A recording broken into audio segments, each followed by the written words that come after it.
ನಿರಂತರ ಸುದ್ದಿಗಳಿಗೆ ಸಬ್ಸ್ಕ್ರೈಬ್ ಮಾಡಿ ನಮ್ಮ ಚಾನೆಲ್. ಈ ಬೆಲ್ ಐಕಾನ್ ನ ಪ್ರೆಸ್ ಮಾಡಿ ತಾಜಾ ಸುದ್ದಿಗಳನ್ನ ಪಡೀರಿ.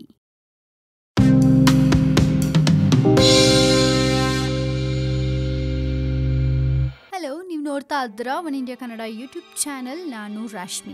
ಜುಲೈ 1ರಿಂದ GST ಜಾರಿಗೆ ಬರುತ್ತೆ. ಆದ್ರೆ ಕೇಂದ್ರ ಸರ್ಕಾರದ ಕೆಲವೊಂದು ನಿರ್ಧಾರಗಳನ್ನ ವರ್ತಕರಾಗಿರ್ಬೋದು ಅಥವಾ ಜನಗಳಾಗಿರ್ಬೋದು ನಿರಾಕರಿಸ್ತಾ ಇದ್ದಾರೆ. ಕೇಂದ್ರ ಸರ್ಕಾರದ ಮೇಲೆ ಸಿಕ್ಕಾಪಟ್ಟೆ ಆಕ್ರೋಶವನ್ನ ವ್ಯಕ್ತಪಡಿಸ್ತಾ ಇದ್ದಾರೆ. ಕೇಂದ್ರ ಸರ್ಕಾರ ಜುಲೈ 1ರಿಂದ ಜಾರಿಗೆ ಬರ್ತಾ ಇರೋ GST ಇಂದ ಎಲ್ಲಾ ಐಟಂಗಳ ಪ್ರೈಸಸ್ ಆಕಾಶಕ್ಕೆ ಹೋಗ್ತಾ ಇದೆ. ಹೀಗಾಗಿ ಜನರು ತುಂಬಾನೇ ಸಿಟ್ಟು ಮಾಡ್ಕೊಂಡಿದ್ದಾರೆ. ಇನ್ನು ಇದ್ರ ಜೊತೆಗೆ ದೇಶದಾದ್ಯಂತ ವರ್ತಕರು ಕೂಡ ಒಟ್ಟಾಗಿ GST ಜಾರಿಗೆ ಸೆಟ್ ಆಗಿದ್ದಾರೆ. ಜುಲೈ 1ಕ್ಕೆ ಸರಕು ಮತ್ತು ಸೇವಾ ತೆರಿಗೆ ಜಾರಿಗೆ ಬರ್ತಾ ಇದ್ದು ಇಡೀ ದೇಶದಲ್ಲಿ ಈ ಬಗ್ಗೆ ಕುತೂಹಲ ಸಿಕ್ಕಾಪಟ್ಟೆ ಇದೆ. ಜಾರಿಯಾದ ನಂತರ ಏನೆಲ್ಲ ಬದಲಾವಣೆಗಳು ಆಗತ್ವೆ, ಅಗತ್ಯ ವಸ್ತುಗಳ ಬೆಲೆಯಲ್ಲಿ ಯಾವ ರೀತಿ ಏರಿಳಿತ ಆಗಬಹುದು ಅನ್ನೋ ಬಗ್ಗೆ ಜನರಲ್ಲಿ ಕಾತುರ ಹಾಗೂ ನಿರೀಕ್ಷೆಗಳಿವೆ. ಇನ್ನು ಈ ಮಧ್ಯ GST ಜಾರಿಗೆ ನಾನಾ ವ್ಯಾಪಾರ ವಲಯದಿಂದ ವಿರೋಧಗಳು ವ್ಯಕ್ತವಾಗ್ತಾ ಇದೆ. ಬೆಲೆ ಏರಿಕೆ ಆಗತ್ತೆ ಅನ್ನೋದು ಸೇರಿದಂತೆ ಏಕರೂಪ ತೆರಿಗೆಗೆ ಸರ್ಕಾರ ತಂದಿರುವ ನಿಯಮಗಳ ಬಗ್ಗೆ ಭಾರಿ ಆಕ್ರೋಶ ವ್ಯಕ್ತವಾಗ್ತದೆ. ತಮ್ಮ ಅಸಮಾಧಾನವನ್ನ ತೋರಿಸಿಕೊಳ್ಳೋದಕ್ಕೆ ಬಂದ್ ಪ್ರತಿಭಟನೆಗಳನ್ನ ಸಹ ಮಾಡ್ತಾ ಇದ್ದಾರೆ. ಇನ್ನು ಕೆಲವು ಜಾಗಗಳಲ್ಲಂತೂ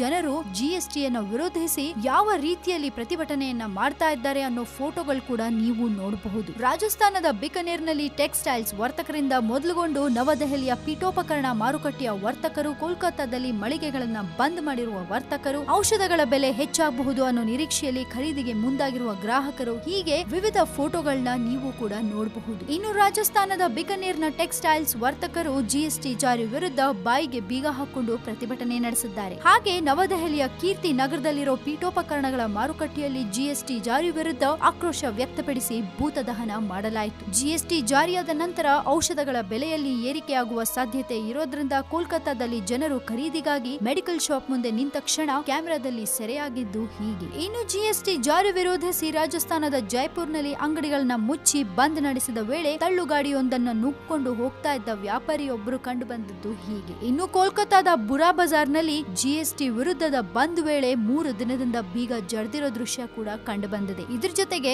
ಅಹಮದಾಬಾದ್ನಲ್ಲೂ ಆಕ್ರೋಶ ವ್ಯಕ್ತವಾಗಿದ್ದು ಜುಲೈ 1ರಿಂದ GST ಜಾರಿಯಾಗೋ ಹಿನ್ನೆಲೆಯಲ್ಲಿ ಅಹಮದಾಬಾದ್ನಲ್ಲಿ ನಡೆದ ಬಂದ್ ವೇಳೆ ಅಂಗಡಿಯೊಂದಕ್ಕೆ ಬೀಗ ಹಾಕಲಾಗಿತ್ತು. ಸೊ ಈ ರೀತಿ ಹಲವಾರು ಕಡೆಯಲ್ಲಿ GST ವಿರುದ್ಧ ಆಕ್ರೋಶವನ್ನ ಜನರು ವ್ಯಕ್ತಪಡಿಸ್ತಾ ಇದ್ದಾರೆ. ಸೊ ನೋಡೋಣ ಇದಕ್ಕೆ ಕೇಂದ್ರ ಸರ್ಕಾರ ಏನ್ ಪ್ರತಿಕ್ರಿಯಿಸುತ್ತೆ ಅಂತ. ಅಂಡ್ ಫ್ರೆಂಡ್ಸ್, ನಿಮ್ಮ ಪ್ರಕಾರ ಕೇಂದ್ರ ಸರ್ಕಾರದ ಈ ಡಿಸಿಷನ್ ಒಳ್ಳೇದಾ? ಸೊ ಇದು ಎಷ್ಟು ಮಟ್ಟಿಗೆ ಸರಿ? ಹಾಗೆ ಜನಗಳಿಗೆಲ್ಲ ಸಿಕ್ಕಾಪಟ್ಟೆ ತೊಂದರೆ ಆಗುತ್ತೆ ಅಲ್ವಾ? ನಿಮ್ಮ ಒಪಿನಿಯನ್ಸ್ ಏನೇ ಇದ್ರು ಇದ್ರ ಬಗ್ಗೆ ದಯವಿಟ್ಟು ನಮ್ಗೆ ತಿಳಿಸಿ. ಹಾಗೆ ಇನ್ನಷ್ಟು ಸುದ್ದಿಗೆ ನೀವು ಮರಿಬೇಡಿ ಸಬ್ಸ್ಕ್ರೈಬ್ ಮಾಡಿ ನಮ್ಮ one India Kannada YouTube channel. ಜೊತೆಗೆ ಈ ನಮ್ಮ ವಿಡಿಯೋ ನಿಮ್ಗೆ ಇಷ್ಟವಾದಲ್ಲಿ ದಯವಿಟ್ಟು ಶೇರ್ ಮಾಡಿ, ಲೈಕ್ ಕೂಡ ಮಾಡಿ.